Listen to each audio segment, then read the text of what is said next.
Catholic commentary. You're returning a service. 2122. Spiritual warfare. A1 clear, Z, no trigger. Stay ready so you don't have to get ready. Jesus 911. Good morning, listeners. Jesus 911, Ruben Nava with Jesse Romero. We are Jesus 911. We are a two-man car. Good morning, Jesse. How are you? Reporting for duty, sir. Ruben, just want to remind the audience that January is the month of the holy name of Jesus. That's one of the beautiful things about the Catholic faith is we just know how to celebrate life. You know what I'm saying? And we have feast days. We have, the holy days of obligation. You know, even every day of the week in the Catholic Church, it's always relegated to something, like Fridays generally, we focus on the Passion of Christ throughout the year, Thursdays on the Holy Eucharist. So January is the month of the holy name of Jesus. So just want to remind you, throughout the day, whenever you you're feeling getting those midday blues, just start calling on the name of Jesus. Yeah. These are called ejaculation prayers. Jesus, I trust in you. Jesus, have mercy on me. Jesus, I give you my heart. Just talk to Jesus throughout the day, because let's remember, at our judgment, when we see the Lord Jesus Christ, he's going to either know you or he's not going to know you. And guess the people that he's not going to know? People that never talk to him. If you don't praise conversation with God.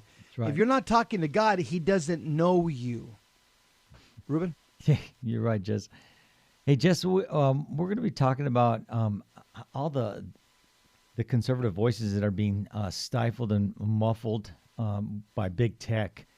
And it's eerily similar to a dystopian novel, 1984, and it's now become the best-selling book on Amazon. So that book was written in 1949, Jess, but it's eerily consistent with our present time right now, Ruben. Yeah, it's kind of like when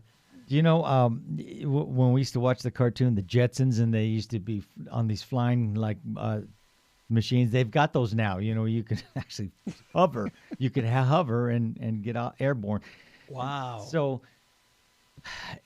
this is something. Well, let's talk about this because So the movie's what's it called? It's called 1984, but it was written in the 40s, correct? By George Orwell. By George Orwell. So this is 40 some odd years.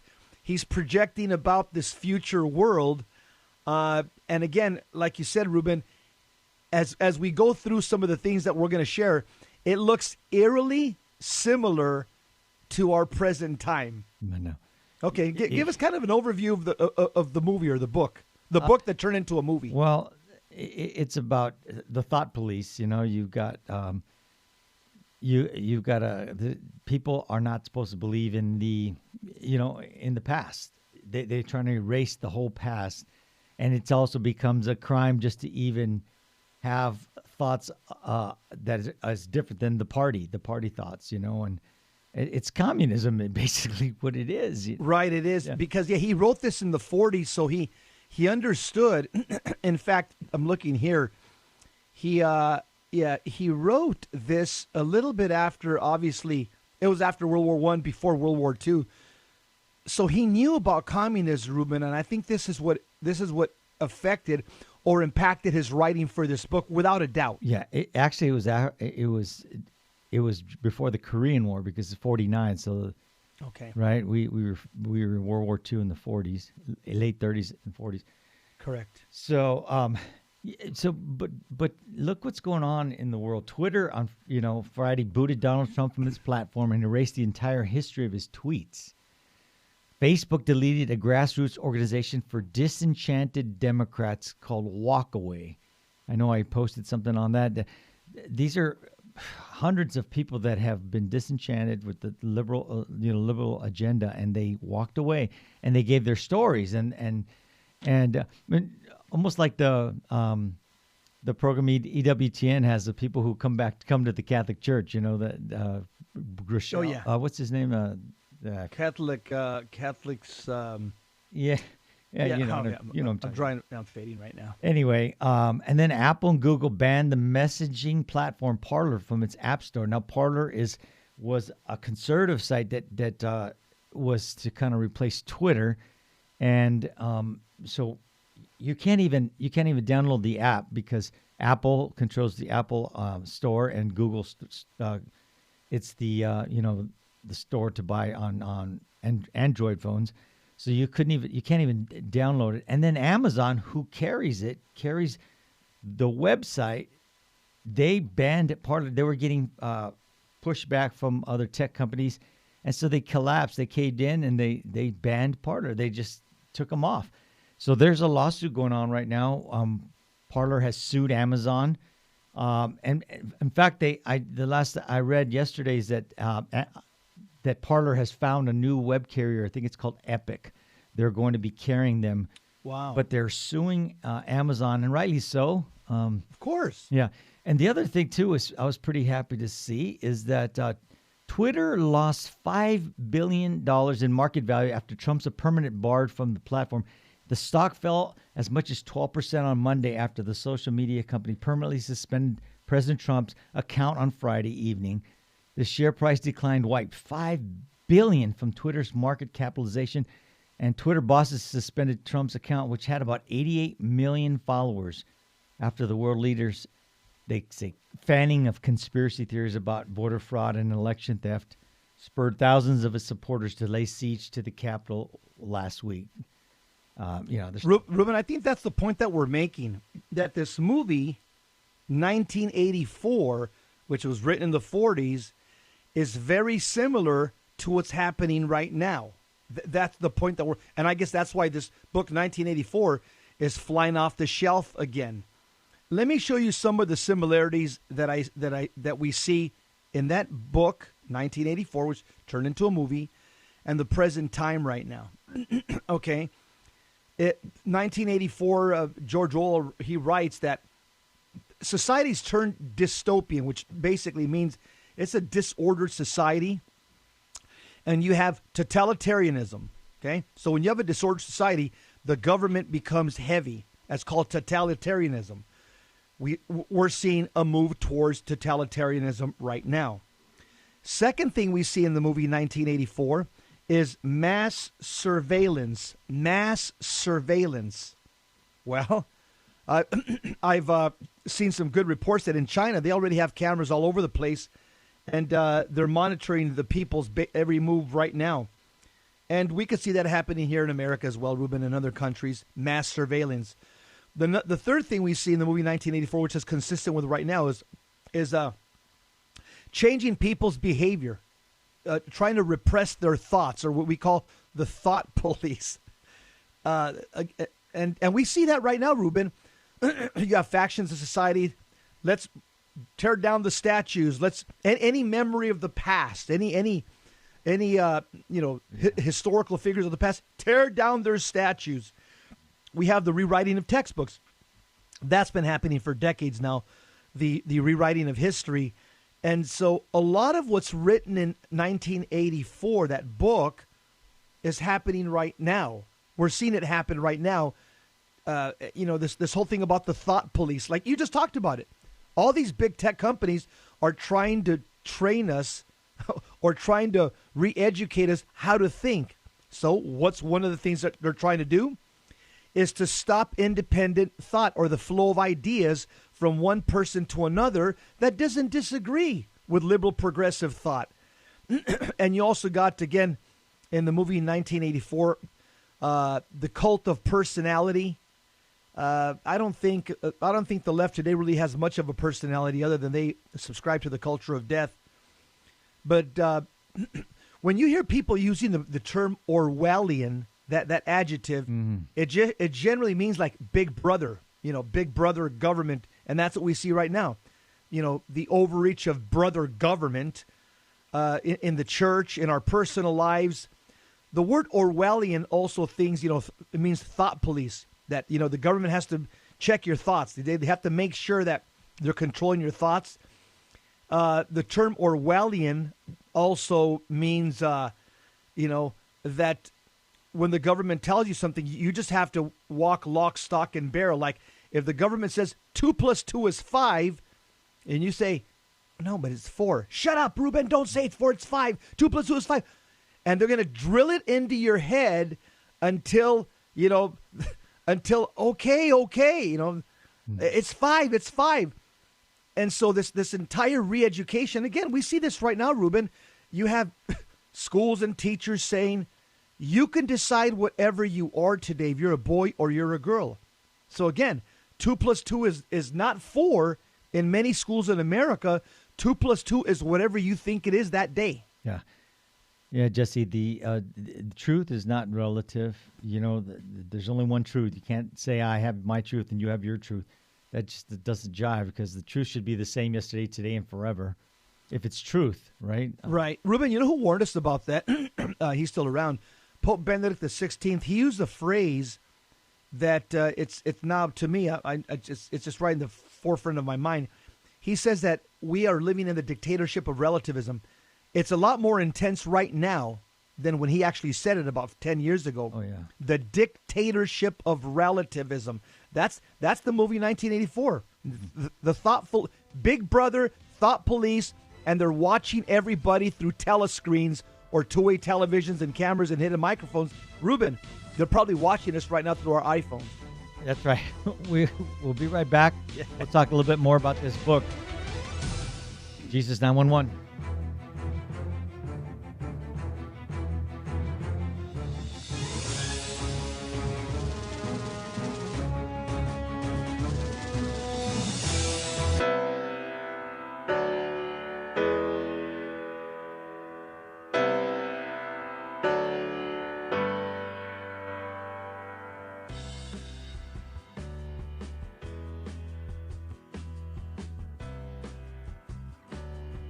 Sirach 11:24 says, "Do not say, I am self-sufficient. What harm can come to me now?" According to St. Catherine of Siena, presumption is like vermin burrowing at the root of the tree of our soul. If we do not uproot it with great care and humility, it will eventually destroy the soul. May God keep us from all presumption of mind and heart, and realize that we depend on Him for everything.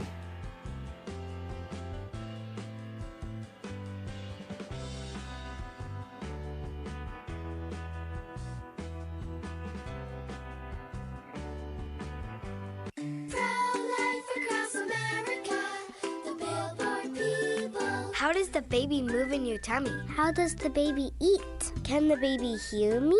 How did the baby get in there? Wow, a pregnancy can sure generate a lot of questions. But what's important is that a baby is a baby, inside and out of the womb.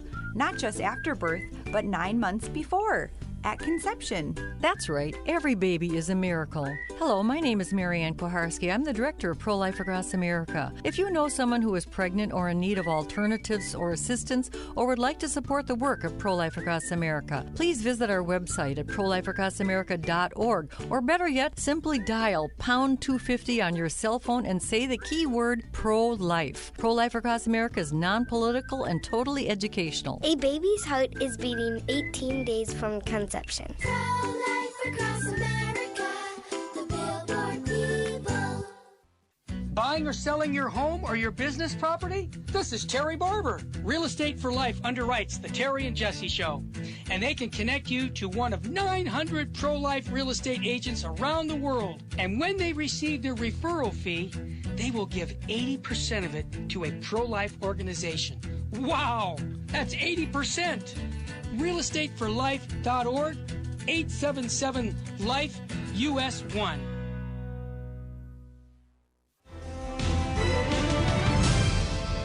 Now, back to Jesus 911. If this call is not an emergency, dial 888-526-2151. Jesus 911, we are the ATF, Assembling the Faithful, and we're talking about George Orwell's book and how it's eerily similar to what we're seeing today in society, and the suppression of conservative thoughts, and you got to tote the party line. Jesse, this is what's disturbing is that they shame people into for having a different point of view.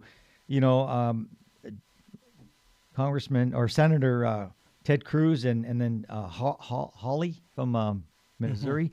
Mm-hmm. They're asking for the resignation because they dared to stand up for Trump and this and the election irregularities and which, you know, I've seen enough of them that I know that we both. Oh yeah, we're all convinced. We 74 million of us know what happened. Yeah. So, but asking for the, you know, and not only that is that companies that sponsored them, that endorsed them and gave them money are being shamed to pull back, and so they're losing funding.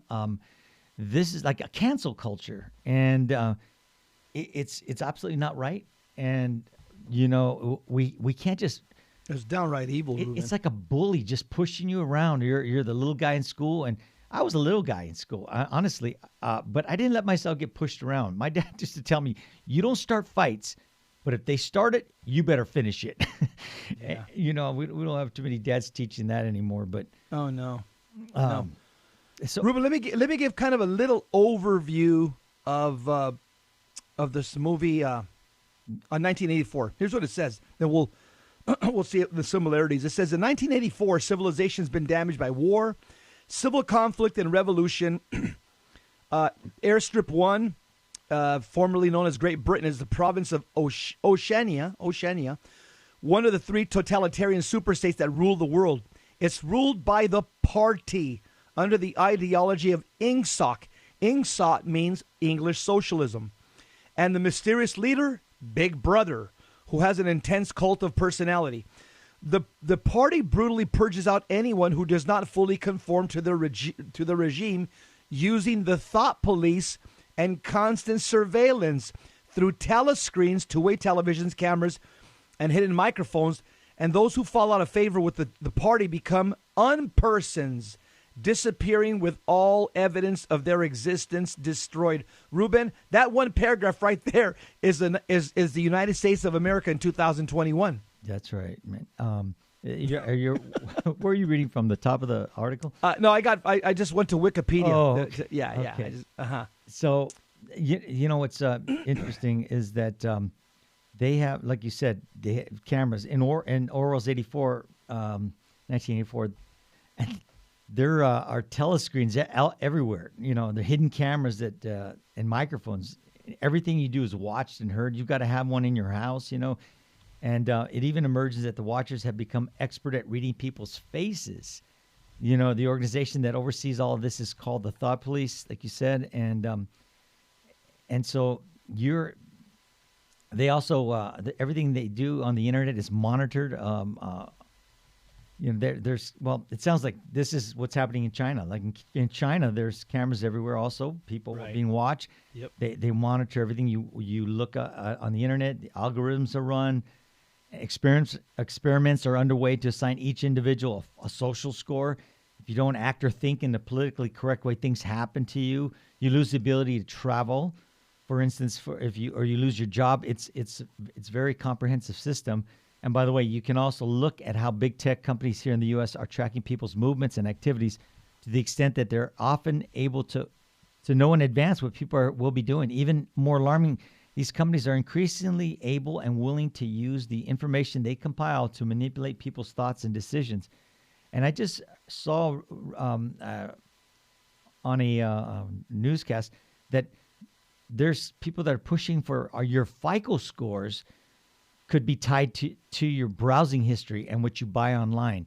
So that they're saying that's more important than, you know, hey, did you pay your bills? It's what you're buying, what you're they could lower your score, Jesse, if let's say you're looking at patriot sites, you know, Catholic websites, and he's one of them, you know. So his score is 500. You know, you drop from 850 or 800, you know, 500. I'm only laughing because, you know, the book 1984. People like myself probably thought this never would have happened. That would have just stood. That information would have just been for a book, for a good read, and a movie. But to think it's happening right now, I think I That's why I chuckle. I actually chuckle in disgust as to see how far we've fallen, and how far. And all this, Ruben, it comes from because we've walked away from God.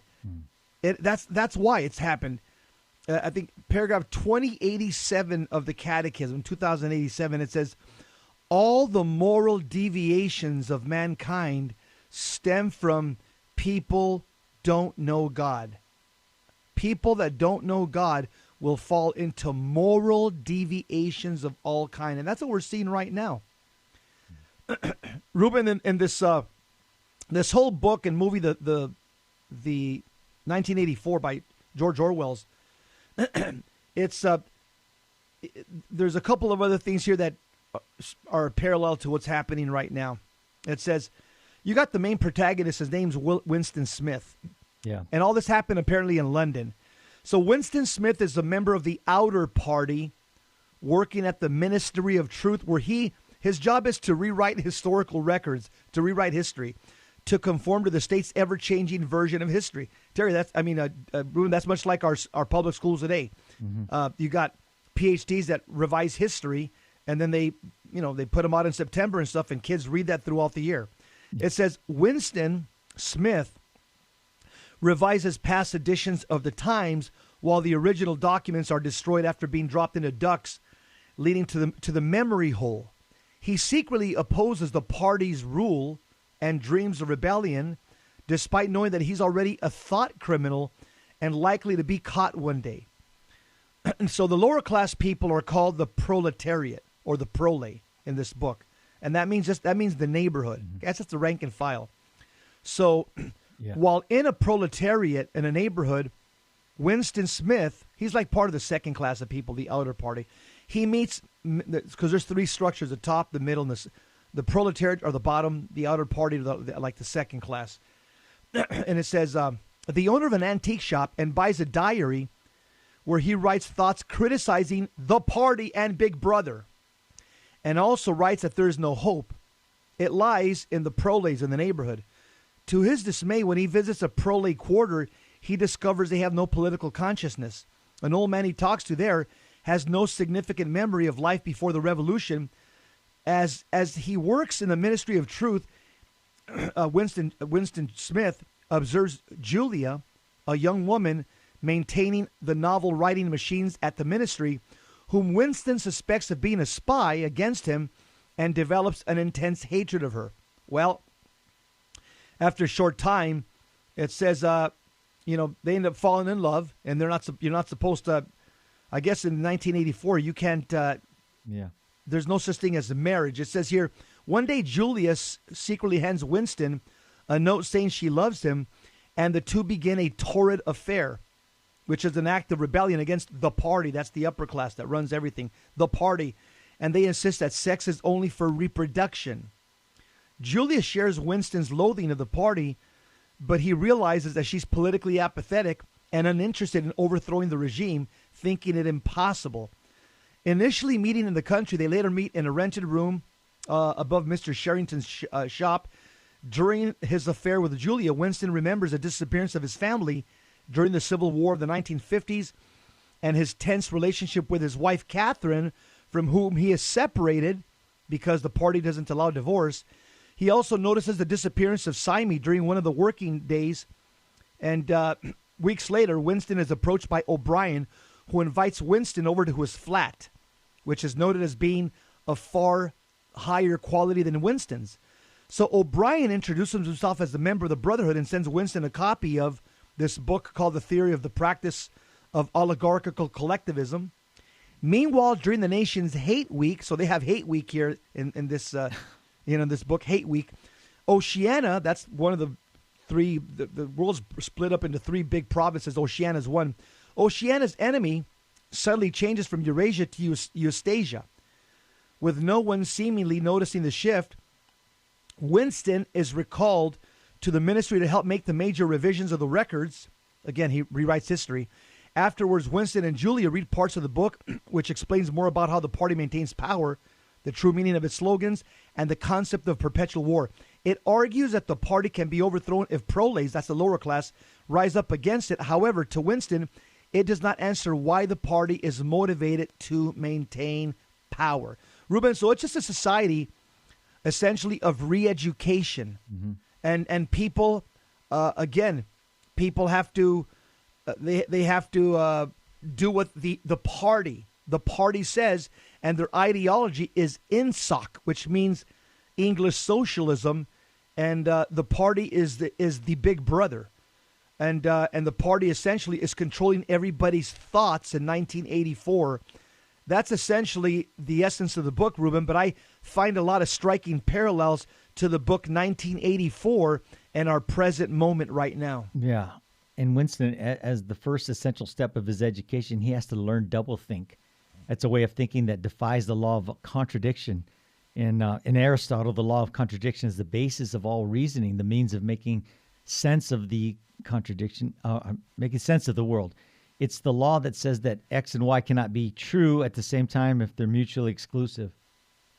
For instance, if A is taller than B and B is taller than C, C cannot be taller than A. The law of contradiction means things like that. But in our time, the law of contradiction could mean that a governor, say, could not simultaneously hold that COVID pandemic renders church services too dangerous to allow, and also that massive protest marches are fine.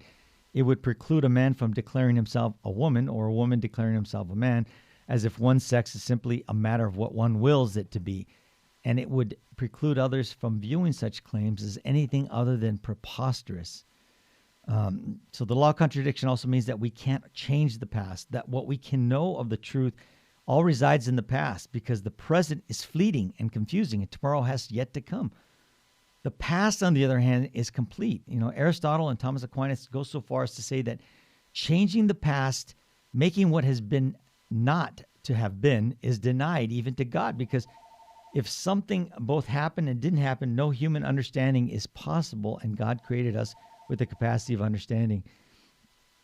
So that's the law of contradiction, which the art of doublethink denies and violates. And doublethink is manifest in the fact that the state ministry in which Winston is tortured is called the ministry of love.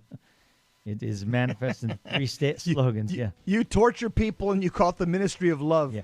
The ministry of truth, war is peace, freedom is slavery, ignorance is strength, and as we have all seen in the regime, 1984 exists precisely to repeal the past. If the past can be changed, anything can be changed. Man can surpass even the power of God, but still, to what end? We'll be right back.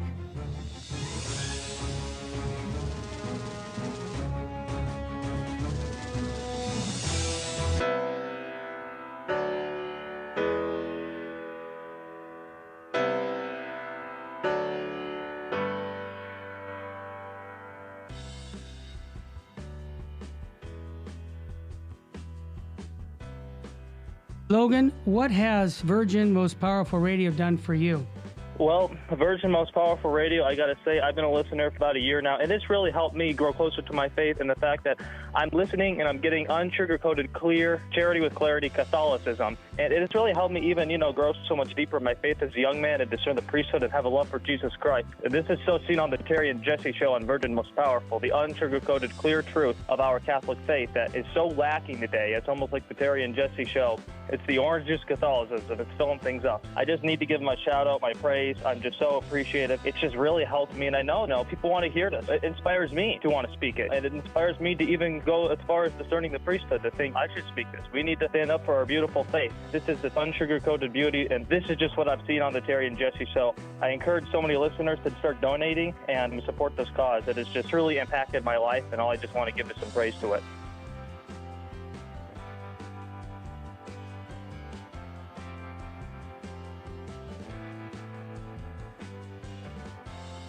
If you shop on Amazon.com, there's an easy way to support Virgin Most Powerful Radio. Just visit smile.amazon.com and type in Catholic Resource Center under the desired charity. Now, when you log into your Amazon account and purchase products, a portion of it will automatically go to support Virgin Most Powerful Radio at no cost to you. Thanks in advance for supporting CRC and VMPR. And may God richly bless you and your family.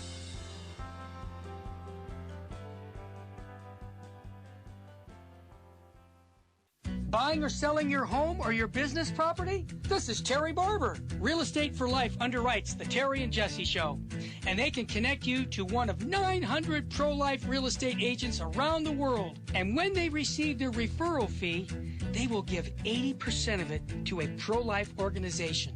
Wow, that's 80%. realestateforlife.org, 877-LIFE, US 1.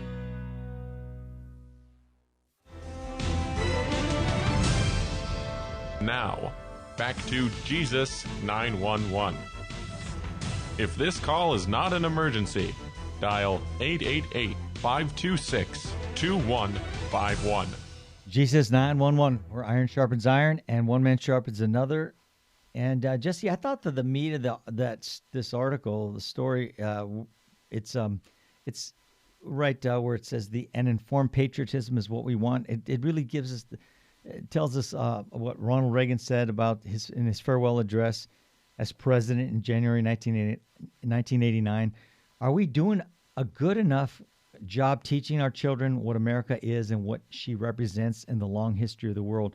Then he issued a warning. He said, those of us who are over 35 or so years of age grew up in a different America. We were taught very directly in what it means to be an American, and we absorbed almost in the air a love of country and appreciation of its institutions.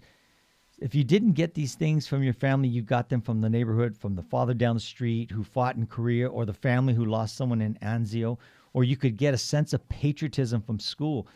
And if all else failed, you could get a sense of patriotism from the popular culture.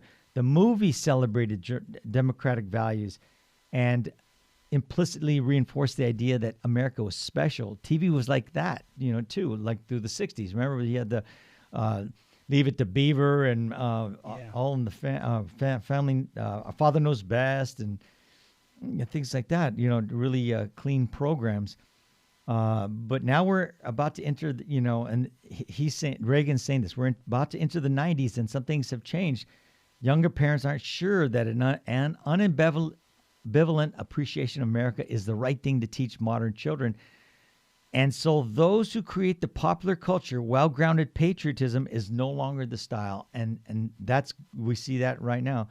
But patriotism, I think, made a comeback, Jesse, with President Trump and the MAGA movement.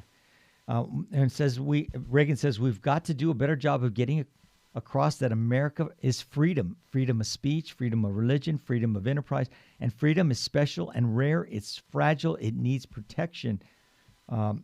So we've got to teach history based on what's not what's in fashion, but what's important. Why the Pilgrims came here, who Jimmy Doolittle was, and those 30 seconds over Tokyo, what that meant. He says 4 years ago, on the 40th anniversary of D-Day, he read a letter from a young woman writing to her late father who'd fought on Omaha Beach. She said, quote, "We will always remember, we will never forget what the boys of Normandy did." Well, let's help her keep her word. If we forget what we did, we won't know who we are. I'm warning of an eradication of the American memory that could result ultimately in an erosion of the American spirit. Very well put. Well put. Going back, my final thoughts on 1984 before we move on is, again, this movie written in the 40s by George Orwell. It's a dystopian movie, just like Brave New World or The Hideous Strength. It talks about a totalitarian world in 1984, and before the 20th century, people didn't know what totalitarian was. We really started discovering it acutely with World War I, World War II. But this was definitely something that was unknown, like to people like Aristotle and the ancients. But totalitarianism is a form of government that reaches further than tyranny because it attempts to control the totality of things. And so in the movie 1984, in the book as well, the government is trying to control people's thoughts. That's what we see today. They're trying to control our thoughts through the censoring of social media, saying you conservatives can't use this, you can't do that. We're going to take down Parler. And by the way, I want to give some recognition I usually don't. Angela Merkel, I think the Prime Minister from Germany, just spoke out against banning Trump from Twitter. Yeah. So that's a good sign because she's no friend of Trump's either. yeah, she's no friend of Trump. She's a woman of the left. But the fact is, she's saying, "Oh, wait a minute, this goes way too far, even for a lefty like me." Yeah. Even Mexico said the same thing. The president of Mexico. I mean, and he's a lefty. Yeah. He's a lefty. In fact, I just read an article that Mexico's moving into communism. Oh. I'll share that article next week. But and also, you also have, who's the guy that made Tesla, Ruben? What's his name? That billionaire. Yeah. He also tweeted that Twitter is something negative about Twitter. Elon Musk. Yeah. Elon Musk. And so people are pushing back. You have that famous Harvard lawyer. That's he's a Democrat as well. He's on. Elon Musk. Yeah, Elon Musk. My wife just shouted. You also have who's the Harvard lawyer that defended O.J. Simpson? He's always on television. Geez. You know what I'm talking about. He's got glasses. Of course. He's also speaking out against. He's speaking out against the fact that big tech is censoring Trump. He says this is absolutely wrong. What is it? Who is it? Dershowitz. Thanks, babe. Dershowitz. You got an encyclopedia right there. Yeah. Hey, you know what? I can't remember everything, but in the movie 1984 with Orwell, again, they're trying to control people's thoughts, much like right now. So they got hidden cameras and microphones, and they call them telescreens everywhere. So nearly everything you do is watched and heard. And that's how the thought police controls people. That's much like today, Ruben. I can just imagine through all the satellites out there, probably and if you have an iPhone, if you got a smart TV, we're probably all being watched. Oh, yeah. And now, so in the movie 1984, again, the protagonist, Winston Smith, he works for the state, and his job is to rewrite history, but he kind of rebels towards the end. He knows that he's being watched when he's working by the telescreen in front of him that watches everything he does. But towards the end, he breaks protocol, and they end up arresting him and torturing him. And instead of, he thought they're just going to put a gun behind my head and execute me. No, they tortured him and they broke him, and they essentially made him say, because the goal of the state of Big Brother in the movie 1984 is to make you say 2 + 2 is 5. Mm-hmm. Yeah, and they'll do whatever it takes to break you, to make you say 2 + 2 is 5. And Ruben, that's where we're at right now. I mean, I don't know what type of leverage the left would use right now, but again, they live in a world of unreality. When they're saying a boy is not, no, that's not a boy, that's a girl. No, that's a boy, and I'm a he, she, or I'm a unisex, or I'm transgender, or marijuana is medicine, abortion is health care, abortion is. All this stuff, Ruben, it's a world of unreality, and I think we've entered now into the world of 1984. That's my take. Yeah, Jesse, that's this whole rewrite history, the Biden's theme, Build Back Better. This is what it's about. It's about getting rid of all those things and people and places. They're tearing down statues. They want to change names of colleges are being changed. Football, military bases, everything. Military bases. There's so much that there's good and bad in every people and everybody. So our founding fathers, they weren't perfect. There was, guys like Jefferson and they did some really good things. He wanted to eradicate slavery, and he had slaves, but he knew that it was wrong. Ruben, it just happened to be a universal institution at his time.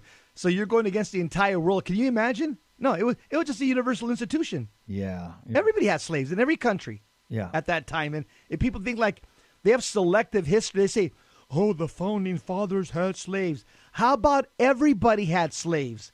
How about, in fact, where did the white Europeans buy the slaves from?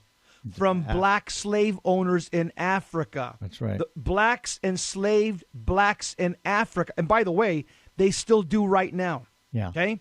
There's still tribalism in Africa. And by the way, I'll tell you one religion that hasn't gotten the memo of slavery. It's Islam. They still practice slavery right now. Mm-hmm. Nobody They says just- that. Nobody yeah. critiques them, right? The left doesn't critique them.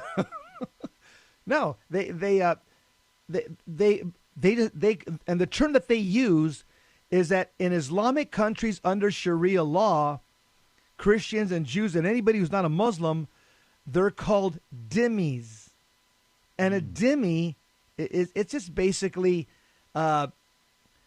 you're a second class citizen. Yeah. And you have to pay higher taxes. You got to keep your mouth shut. You're beholden to your to the Islamic State, and so you live in kind of this subjective,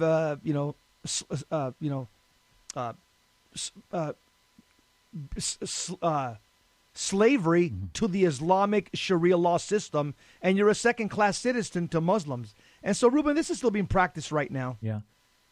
Apatria, or the land of one's father, it requires a certain kind of reverence, which is personal but extends beyond the family. And the reverence we give our country, and this is what St. Thomas says, that, quote, includes homage to all our fellow citizens and to all the friends of our country. And, one's own country is something between the common good of the family and the highest good of friendship with God. Our country is thus, or should be, an object of love situated in the middle of things, an excellent good which brings us benefits, and that we share in common with other human beings. Each of these debts to God, to family, to country are very good debts indeed, and the good can never be in competition with each other. St. Thomas concludes, he says, quote, man is debtor chiefly to his parents and his country, after God. Wherefore, just as it belongs to religion to give worship to God, so it belongs to piety, in the second place, to show reverence to one's parents and one's country. That was the great St. Thomas. Wow. On the next segment, we're going to focus on specifically hope. What is hope as Catholics ultimately remember? In fact, let me read the Catechism's definition of hope. It's got a really good definition here. It says, paragraph 1817, it says, hope is the theological virtue by which we desire the kingdom of heaven and eternal happiness as our happiness, placing our trust in the promises of Jesus Christ. I'm going to repeat that again. Hope is placing our trust in the promises of Jesus Christ, not in the weather, not in sports, not in politics. Jesus 911, Jess Romero, Ruben Nava. Stick around. We're going to talk about hope.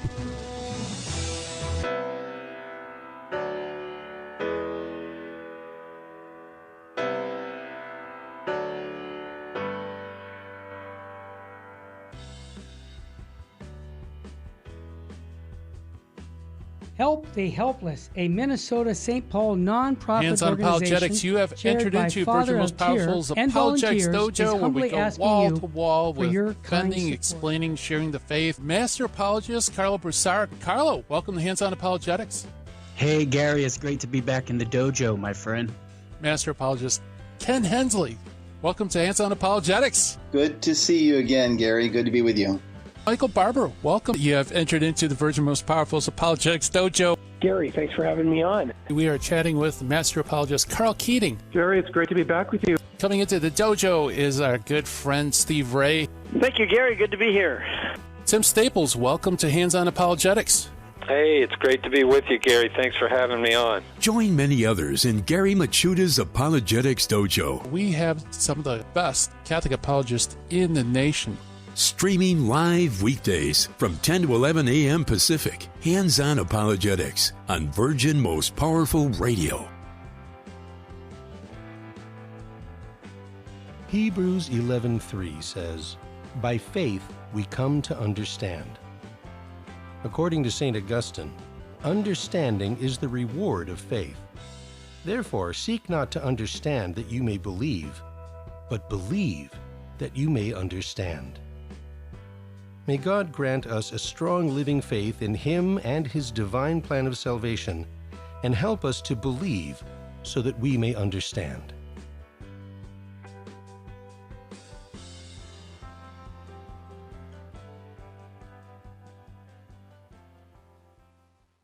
Buying or selling your home or your business property? This is Terry Barber. Real Estate for Life underwrites the Terry and Jesse Show. And they can connect you to one of 900 pro-life real estate agents around the world. And when they receive their referral fee, they will give 80% of it to a pro-life organization. Wow! That's 80%! realestateforlife.org, 877-LIFE-US1.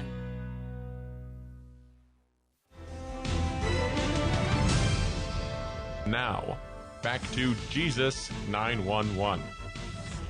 If this call is not an emergency, dial 888-526-2151.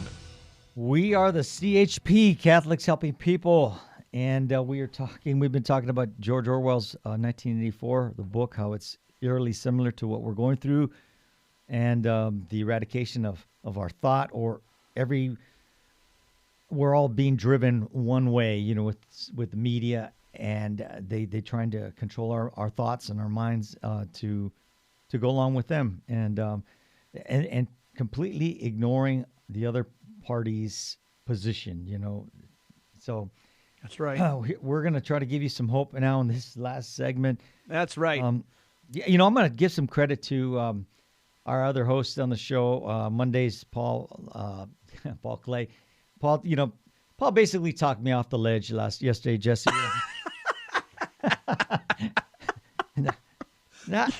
Ruben, you're going to be a jumper? Dude, I was over there in Pasadena on that bridge over there. And, what happens is that I got caught up reading all these Patriot sites, and they're trying to convince you that they got good intel, and you're hearing different Patriot sources that man, they're coming up with the same stuff, so it must be good. It's like they're vetting it with probably the same source, like almost like the the Russian collusion. They were looking at it from the documents they had was faulty, and they kept referring to that, and so sometimes you need somebody just to give you some clarity, and I was getting that from my wife, and you're looking at that stuff too much, and I said, but I'm praying too. I mean, I'm doing my spiritual reading, I'm doing my rosaries, and but anyway, it causes a big letdown when you don't see things happening, And even yesterday, I was thinking, I was convinced, man, this is going to happen. And then I hear Secretary Pompeo's speech, and it was almost like a goodbye, And I said, this isn't right. And Paul gave me a call, and it was like very timely. It's like how the Holy Spirit. I told him the Holy Spirit's using you to minister to me, and so thank you, Paul, if you're listening. Yeah. Ruben, let me just talk a little bit about hope. Okay, I'll tell you, there's an old prayer, a Catholic prayer. It's I think it's in the Baltimore Catechism. It goes, "Oh my God," it's called Act of Hope. "Oh my God, relying on your almighty power and infinite mercy and promises, I hope to obtain pardon for my sins, the help of your grace, and life everlasting through the merits of Jesus Christ, my Lord and Redeemer. Amen." So again, our hope is to die with forgiveness of sins, number one. Number two, the New Catechism says that hope is believing in the promises of Jesus Christ. Let's get that straight. Hope is believing in the promises of Jesus Christ. Hope is not based on political solutions, on political leaders. Hope is not based on lawyers. Hope's not based on judges. Hope's not based on scientists or businessmen or sports or weathermen or news announcers or socialistic propaganda. Hope is not based on romance novels or junk science or revisionist history. Hope is not based on left-wing ideology. And hope is definitely not based on liberation Catholic theology either, okay? Hope is based on the promises of Jesus Christ.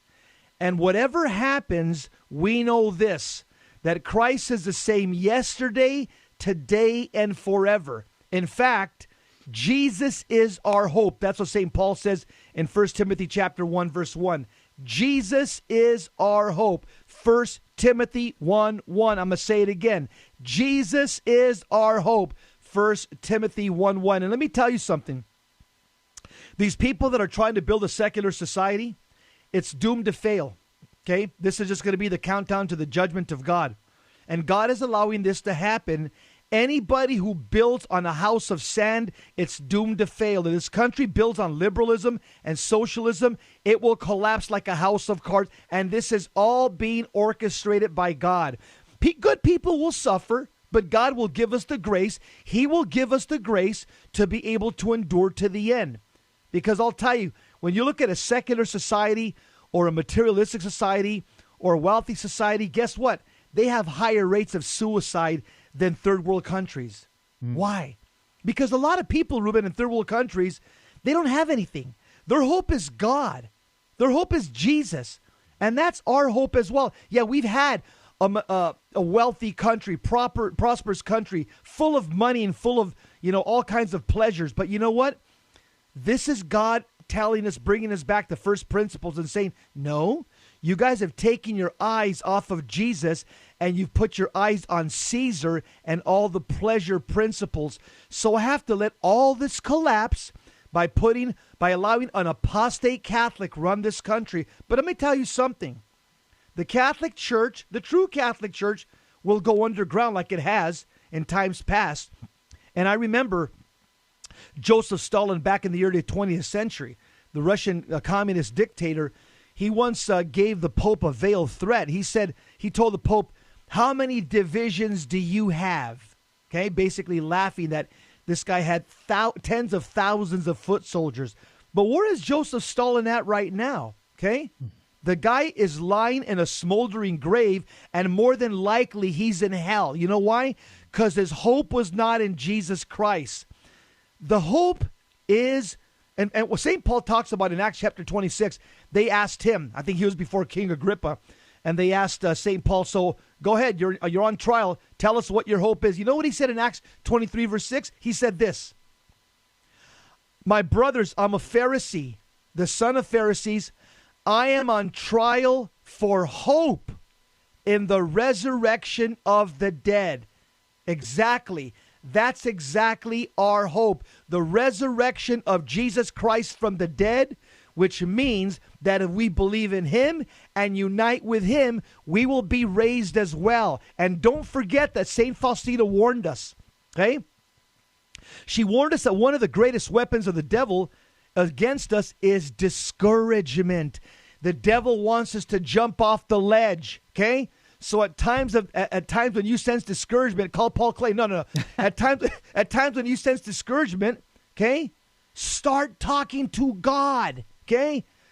Go what I say, ad orientem. When you talk to God, you're doing what the angels do. The angels face God all the time. That's what it says in Matthew 18. They're always beholding the face of God. Angels are ad orientem. They're always facing God, okay? And when you're facing God, what are you doing? You're giving your back to Satan.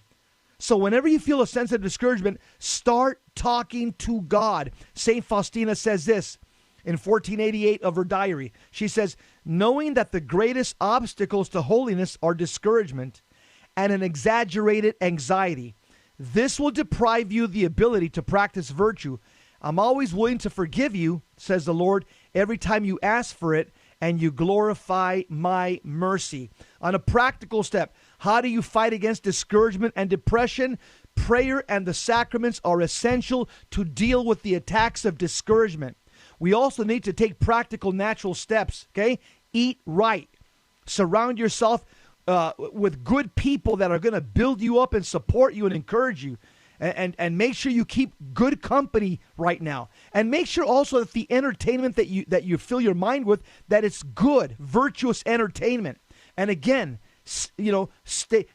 be reasonable. Try to exercise and stay in some type of shape. Because remember, we're all created body, mind, and soul. And each one of these three areas, they impact each other to some degree. So remember that other people, our kids are counting on us. Our grandkids are counting on us. Those people that are weak in their faith, they're counting on us to some degree.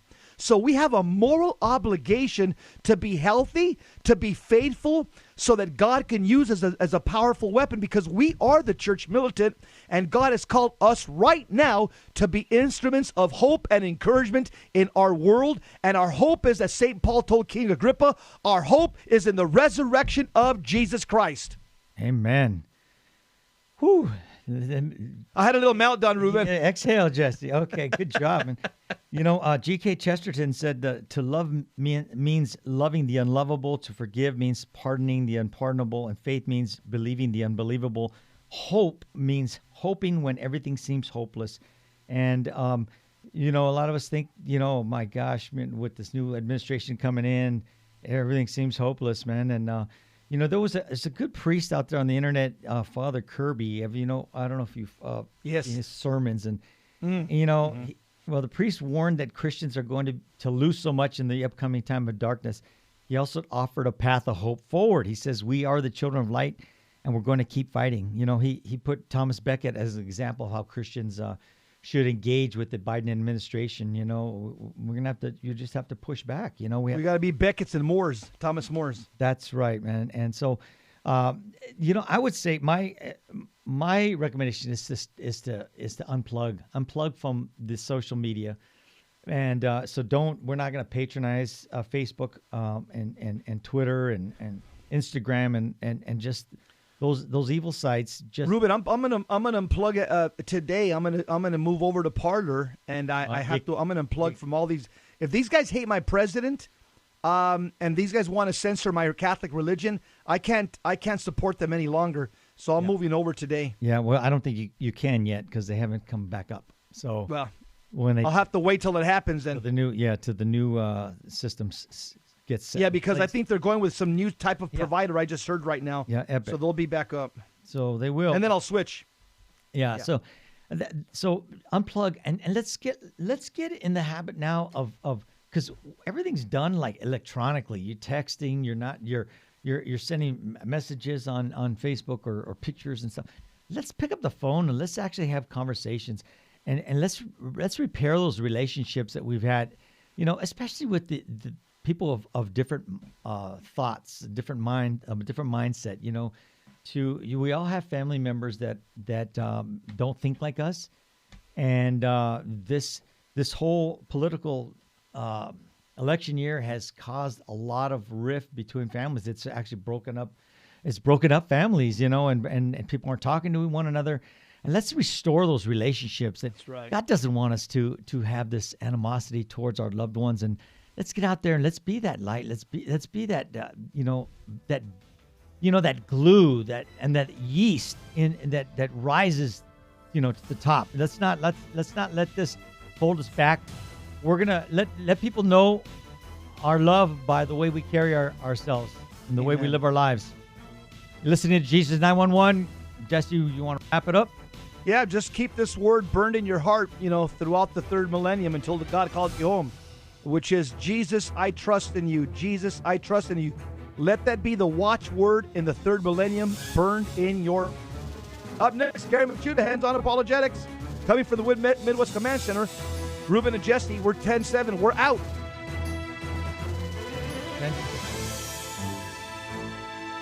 Keep the faith.